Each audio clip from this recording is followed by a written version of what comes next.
ಬಾಳೆಕಾಯಿ ಗಿಡದಲ್ಲಿ ಗೊಳೆ ಮೇಲೆ ಬಿಟ್ಟಿರೋದು ನೋಡಿದ್ರೆ, ಆದ್ರೆ ಇದು ಬುಡದಲ್ಲಿ ಬಿಟ್ಟೈತೆ. ನೀವು ಬೇಕಾದ್ರೆ ಹೊಸದಾಗಿ ನೋಡ್ಬೋದು. ನಾನು ನೋಡ್ಬಿಟ್ಟು ಶಾಕ್ ಆಗೋದೆ, ಇದು ಒಳ್ಳೇದ ಕೆಟ್ಟದಂತ ನನ್ಕಂತೂ ಗೊತ್ತಿಲ್ಲ. ನಿಮ್ಗೆ ಯಾರ್ಕಂತ ಗೊತ್ತಿದ್ರೆ ಕಮೆಂಟ್ ಬಾಕ್ಸ್ ಕಮೆಂಟ್ ಮಾಡಿ ಅಂತ ಹೇಳಕ ಇಷ್ಟಪಡ್ತೀನಿ.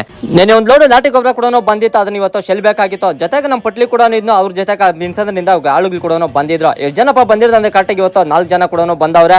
3,500 ಒಪ್ಪಂದ ಕೂಡ ಮಾಡ್ಕೊಂಡವ್ರೆ. ಶೆಲ್ಲಿರೋ ಬೈಲು ಈ ತರ ಕೂಡ ಐತೆ. ಇದನ್ನೆಲ್ಲ ಮಾಡಿ ಮುಗಿಸಕ 2 ಗಂಟೆ ಕೂಡ ಆಗಿತ್ತು. ಅದೇ ತರ ನಮ್ಮ ಪಟ್ಲಿನ ಮನೇಲಿ ಊಟ ತಿನ್ಕೊಂಡು ಶಿಸ್ತಾಗಿ ನಮ್ಮ ತಾತನ ತೋಟಕ್ಕೆ ಕರ್ಕೊಂಡೋದೆ. ಯಾಕಂದ್ರೆ ಕ್ಯಾಪ್ಸಿಕಮ್ಕ ಮದ್ದೊಡಿಬೇಕಾಗಿತ್ತು. ಇವತ್ತು ಯಾವ್ದಪ್ಪ ಮದ್ದೊಡಿತಾರೆ ನಾವು ಕ್ಯಾಪ್ಸಿಕಮ್ಕ ಅಂದ್ರೆ ನೋಡಿ, ಇದೇ ಮದ್ದುಗಳು ಇವತ್ತು ನಾವು ನಮ್ಮ ತಾತನ ತಂದಿರೋದು, ಅದನ್ನ ಇವತ್ತು ಹೊಡಿಬೇಕಾಗಿತ್ತು. ಕರೆಕ್ಟಾಗಿ ಇವತ್ತು 18ನೇ ಕೋಟಿ ಇವತ್ತು ಮದ್ದು ಹೊಡಿತಾರದು ನಾವು. ಈ ಕಡೆ ನಮ್ಮ ತಾತನ ಕ್ಲೀನಾಗಿ ಮದ್ದೆಲ್ಲ ಡ್ರಮ್ ಕಟ್ಬಿಟ್ಟು ಕ್ಲೀನಾಗಿ ಕಳ್ಸಿಕೊಡ್ತಾ ಇದ್ನೋ. ಕ್ಯಾಪ್ಸಿಕಮ್ಕ ಕರೆಕ್ಟಾಗಿ 5 ದಿನಕ್ಕೆ ಒಂದ್ಸಲ ಮದ್ದು ಕೂಡ ಹೊಡಿತಾ ಇರ್ತೀರಿ. ಯಾಕಂದ್ರೆ ಟಿಪ್ಸ್ ಮೇಟ್ಸ್ ಕಂಟ್ರೋಲ್ ಬರಕ ಆಲ್ರೆಡಿ 3% ಕಂಟ್ರೋಲ್ ಕೂಡ ಬಂದೈತೆ.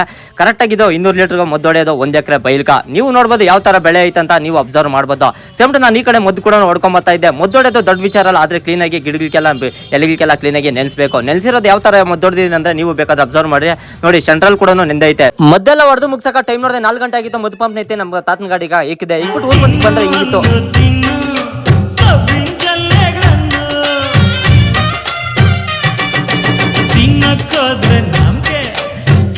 ನಮ್ಮ ಪುಲಿ ಡ್ಯಾನ್ಸ್ ಆಡಿದಕ್ಕೆ ಏನ್ ಬೇಕಾ ಎಲ್ಲ ಕೂಡ ತರಿಸಿದೆ. ಅದೇ ತರ ತಿನ್ಬಿಟ್ಟು ಅಲ್ಲೇ ಕೂಡ ಮಲ್ಕೊಂಡಿದ್ದ. 9:30 ಆದ್ರೂ ನೋಡಿದ್ರೆ ಈ ತರ ಮಲ್ಬಿಟ್ಟಿದ್ದು. ನಾನು ನೋಡ್ಬಿಟ್ಟು ದಿಗ್ಲತ್ಕಂತ ಸರಿಬಿಟ್ಟು ನಮ್ಮ ಪುಲಿನ ಬಿಟ್ಬಿಟ್ಟು ಮನೆ ಕಡೆ ಬಿಟ್ಬಿಟ್ಟು ನಾನು ಊರ್ ಕಡೆ ಬಂದೆ. ಇವತ್ತಿನ ಕತೆ ಎಷ್ಟು ನೋಡಿ ಸಿಗ್ತೀನಿ ಫ್ರೆಂಡ್ಸ್.